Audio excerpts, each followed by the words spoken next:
Ben here with Swift English again. So now we're just looking at a TOEFL reading vocab practice. This is one I made up.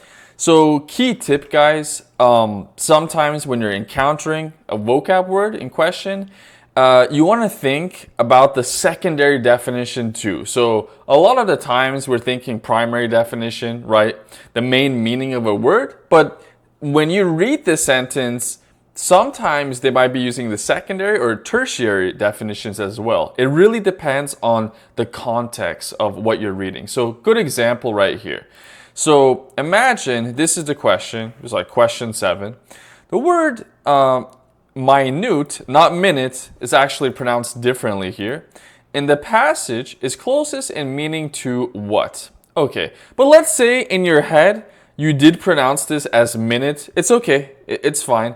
But you want to pay attention to how it's displayed in the reading passage. That'll help you in case you have the wrong pronunciation in your mind, okay? Because not all of them are going to have the same pronunciation. So here, blank rock particles, okay, can get trapped in the lungs of many living creatures. Well, if we have like a noun right here, right? Rock particles. So particles is a noun and we have rock. This is an adjective, but you know, we could sometimes have back-to-back adjectives. Well, in this case, this cannot be minute, right? 60 seconds. That's not going to make sense. So here they're using the secondary definition of the word, right? The secondary meaning, which means, so it's pronounced actually minute, but even if you don't know that, you do know it's an adjective.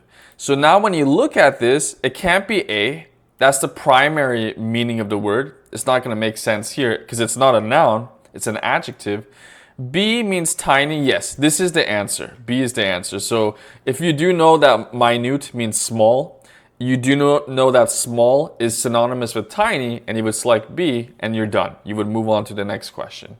It's not C, it's not many, so be careful. Just because it starts with an M doesn't mean like, oh, you know, many is the answer. This is just a psychological trap they sometimes do to test takers, and it's not dangerous.